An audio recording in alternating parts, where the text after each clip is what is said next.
Assalamualaikum warahmatullahi wabarakatuh.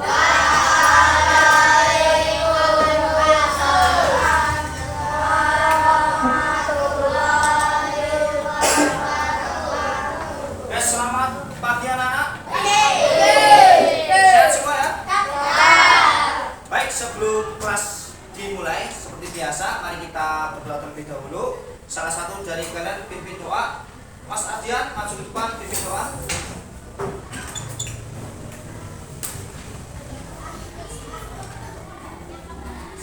Yo, silakan. Bismillahirrahmanirrahim.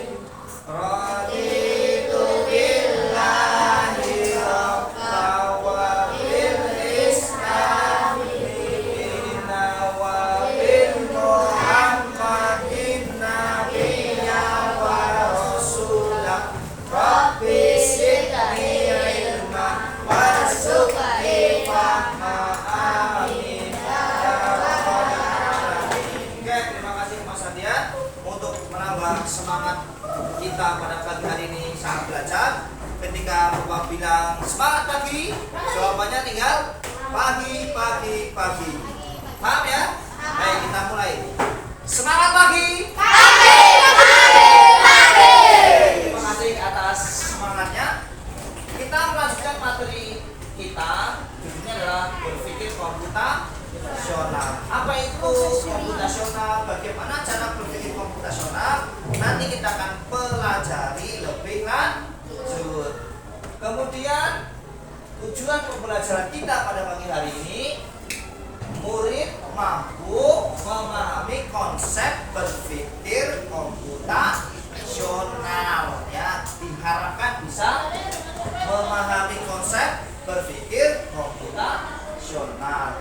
Kemudian kira-kira apa sih manfaatnya belajar konsep berpikir komputasional? Manfaatnya diantaranya adalah semoga kedepannya kalian bisa menyelesaikan suatu permasalahan dengan cara-cara berpikir komputasional yang logis dan sistematis sehingga mendapatkan solusi yang efektif, efisien, dan optimal.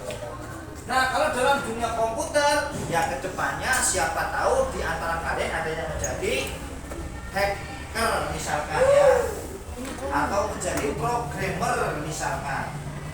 Nah, sebelum masuk, Bapak punya pertanyaan. Di sini adakah yang pernah membuat mie instan? Pernah. Nasi goreng? Pernah. Kemudian merayakan ulang tahun? Pernah. Membaca buku dan membacakan ringkasannya kepada misalkan adik yang punya adik di rumah, pernah tidak?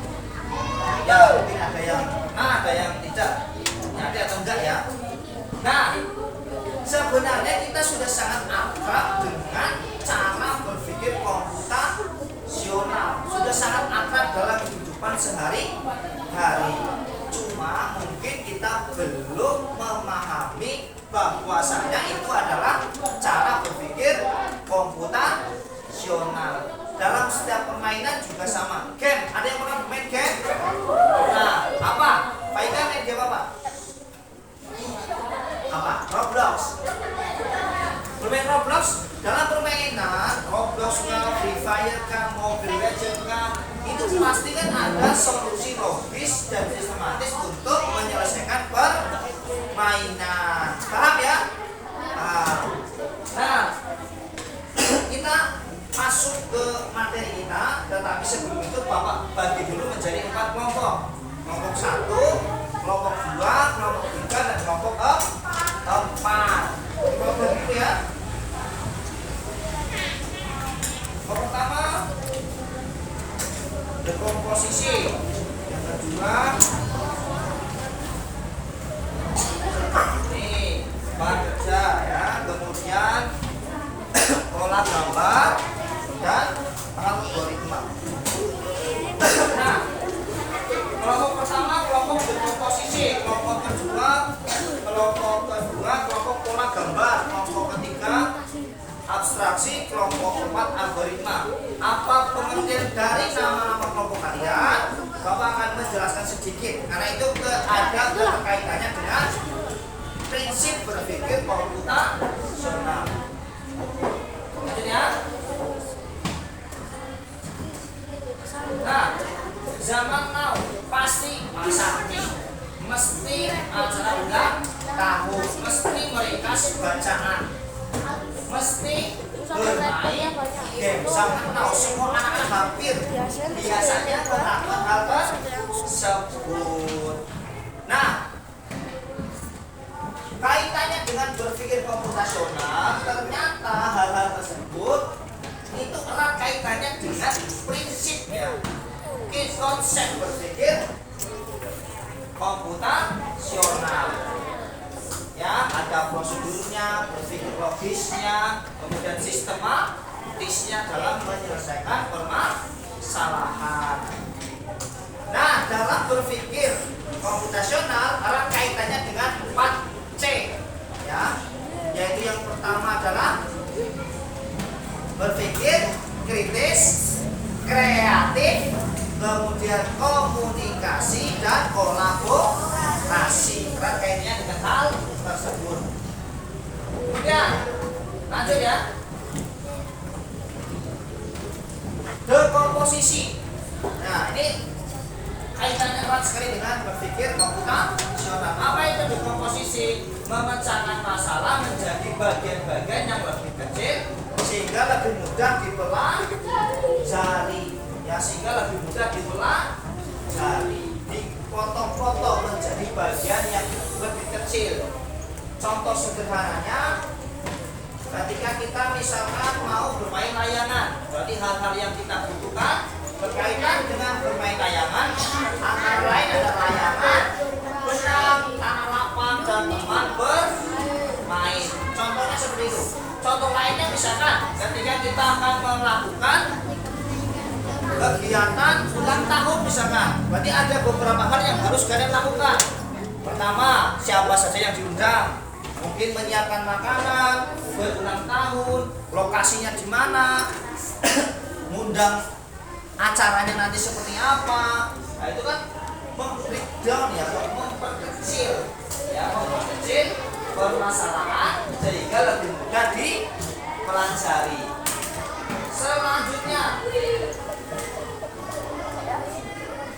nah, berkaitan dengan pola, ya, berkaitan dengan pola. Pola, tahu ya pola ya? Tahu ya pola ya? Tahu. Nah, mencari kesamaan pola dalam berbagai permasalahan untuk menemukan solusi. Sebenarnya setiap permasalahan kan punya polanya masing-masing. Dalam ilmu fisika ada pola penyelesaian dalam kasus misalkan benda jatuh, hukum Newton, kan ada pola yang digunakan untuk menyelesaikan permasalahan. Ya, dalam matematika juga sama ya, ada pola-pola tertentu ya dari suatu permasalahan yang memiliki kesamaan. Jadi tinggal samakan polanya, kemudian gunakan untuk menyelesaikan permasalahan. Nah, di sini saya memberikan contoh. Ada gambar segitiga. Lanjutnya harusnya apa di sini berarti? Segitiga, lingkaran, segitiga. Selanjutnya apa? Selanjutnya lagi. Segitiga, lanjutnya lagi. Lingkaran, lanjutnya lagi. Dan lingkaran. Berarti ada pola dong. Ada pola khusus yang harus kita taati untuk menyelesaikan masalah tersebut. Lanjut ya. Nah, kalau pola angka seperti berikut.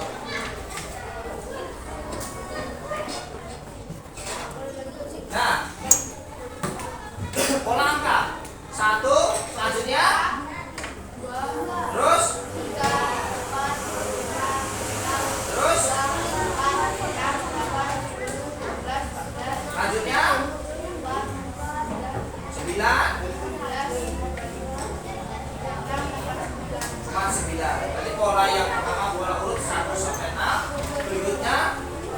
2222.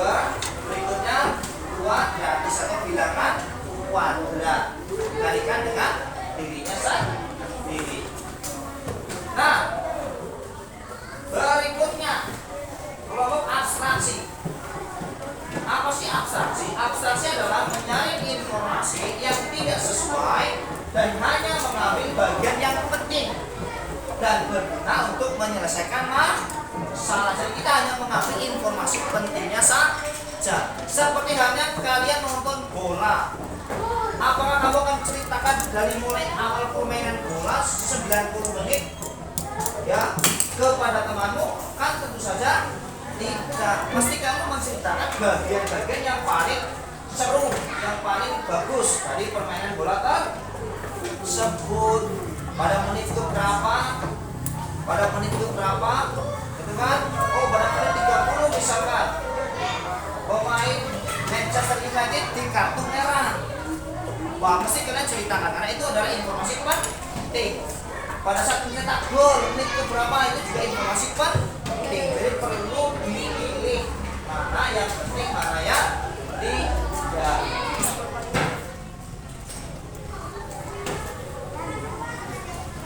Nah, perhatikan sebagai contoh. Di sini ada bacaan yang sebelah kiri adalah bacaan yang panjang. Ya, sebelah kanan adalah ringkasannya. Mengenai hewan adalah makhluk hidup yang memiliki berbagai bentuk, ukuran, dan habitat. Beberapa hewan bisa hidup di air seperti ikan, dan paus sampai bawah. Kemudian hasilnya kita ringkas menjadi hewan adalah makhluk hidup yang memiliki berbagai bentuk dan habitat. Mereka berkembang biak dengan cara bertelur atau melahirkan serta memiliki sistem pencernaan yang beragam sesuai makanannya. Ini informasi pentingnya. Sebelah kanan informasi penuh, berarti ada yang penting dan tidak penting, bercampur. Kamu seleksi, pilih mana yang penting yang akan kamu gunakan. Paham? Ada pertanyaan? Tidak ada? Yakin paham? Yakin. Baik, selanjutnya mengenai algoritma. Ya. Algoritma adalah menyusun langkah-langkah, instruksi ataupun prosedur yang sistematis untuk menyelesaikan masalah. Kata kuncinya menyusun langkah-langkah. Jadi setelah kita punya langkah-langkah penyelesaian, kita susun, kita kerjakan satu persatu agar masalah tersebut bisa terselesaikan. Masalahnya adalah membuat insan yang sehat. Di sini sudah ada langkah-langkahnya. Langkah pertama, kedua, ketiga, keempat, kelima, keenam, dan ketujuh. Hendaknya langkah-langkah tersebut diikuti, jangan lompat-lompat. Langkah 7, mulai dari langkah 7. 1, 4, 2, 3, 6, 5. Boleh nggak? Ya boleh silakan, tapi hasilnya tidak akan sesuai. Seperti halnya ketika kalian bikin pisang goreng, pisang, terus dikasih tepung, digoreng, ditiriskan, terus dikupas. Boleh nggak? Nggak boleh, tapi bukan pisang goreng ya pada umumnya. Harusnya kan pisang dikupas, diberi tepung, diberi perasa, digoreng pada minyak panas, ditiriskan hingga minyaknya menyusut, disajikan. Langkah-langkahnya kan jelas, jangan dibolak-balik. Nah, sampai sini ada pertanyaan? Tidak ada? Kalau tidak ada, mari kita ice breaking sejenak, siap-siap ya. Kalau kata kuncinya adalah kata tepung. Kalau siang berarti 2 kali, pagi sekali, malam tidak tepung. Siap ya? Ya, fokus mengerjakan LKPD-nya. Tepung pagi, tepung siang, tepung malam. Nah, fokus ya, fokus kembali. Pagi. Salah, ingat kata kuncinya adalah kata tepung.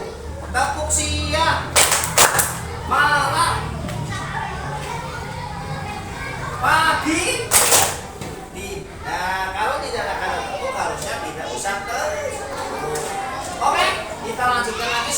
boleh mengerjakan LKPD-nya. Silakan dilihat dulu, dikerjakan dulu. Silakan. Kelompok ini gimana? Ya, dilihat lagi, diteliti lagi. Silakan dilihat, diteliti lagi. Kalau ada kesulitan boleh bertanya ya. Di komposisi berarti saya ini ada bangunannya,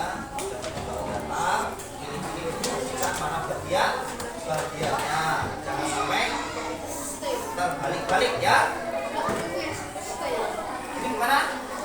Sudah? Ini abstraksi yang berarti ini ada informasi campurannya. Kemudian kamu pilih mana ya? Pertanyaan tersebut. Mana yang lain? Sudah ya? Oh sudah juga ini ya. Bagus, tinggal menyesuaikan otaknya ya. Tidak boleh tumpang tindih. Ini lihat. Menyesuaikan pola. Oke, menyesuaikan polanya ya. Kalau ditambah berarti ditambah apa garisnya. Kalau digunakan di garisnya dikurangi. Oke, sepertinya sebagian besar sudah selesai. Kita minta tolong masing-masing kelompok mengirimkan 2 orang untuk pembahasan di depan. Oke, kelompok pertama kelompok posisi dulu. Nafisa dan Desti, silakan ke depan.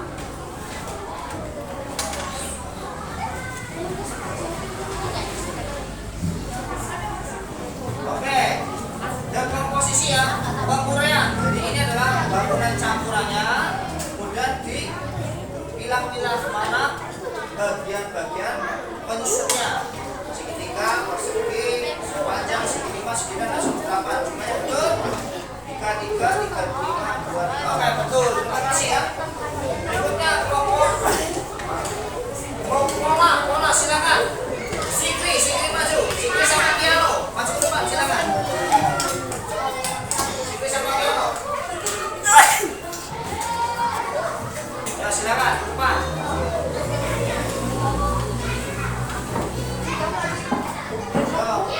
Berarti di sini kalau bentuk polanya plus berarti ditambahkan garisnya. Kalau minus berarti garisnya dikurangi. Kita lihat sama-sama. Oke, cukup bagus. Silakan, terima kasih. Berikutnya abstraksi Ardian dan Alif masuk ke depan. Nanti kelompok algoritma Faika ya, Faika dan Ega boleh maju ke depan. Oke, di sini ada informasi campuran. Kemudian pilih informasi pentingnya untuk mengerjakan persoalan. Jadi jawabannya siapa saja betul. Oke, sudah betul ya. Terima kasih. Boleh kembali ke tempat duduk. Berikutnya silakan Ega dan Faika maju ke depan membawa kerjaan algoritma.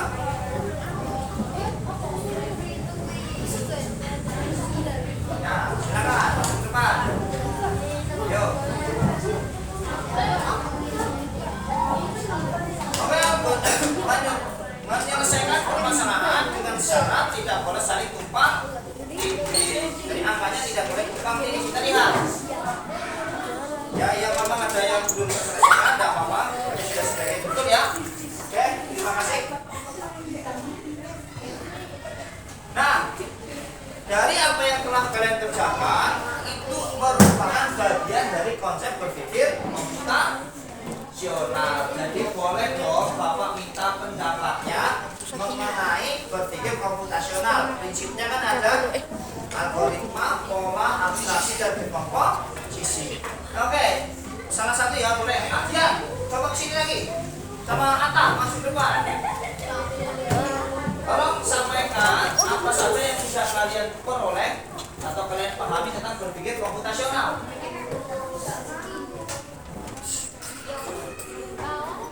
Ya, mencari solusi dengan ilmu komputer. Senang dong pelajarannya, gampang kan? Paham. Adian, gimana menurutmu? Oke, dengan teknik komputer tak apa-apa. Nah, berpikir komputasional adalah merupakan kemampuan untuk menyusun solusi atas masalah secara logis dan sistematis ya terus kuncinya adalah menyusun solusi atas masalah ini secara logis dan sistematis. Oke, terima kasih untuk minggu depan. Pertemuan berikutnya kita akan mempelajari tentang alur logika, sequence, looping, dan percambangan. Tolong dipelajari dulu di rumah. Oke, ada pertanyaan? Oke, tugasnya silakan dikerjakan berkaitan dengan berdiri komputasional. Sebelum pertemuan berikutnya nanti kita akan bahas bersama-sama. Ada pertanyaan? Nah, kalau tidak ada, berarti kelas kita cukupkan. Terima kasih atas kerjasamanya sehingga kelas bisa berjalan dengan lancar. Sekian dari saya. Wassalamualaikum warahmatullahi wabarakatuh.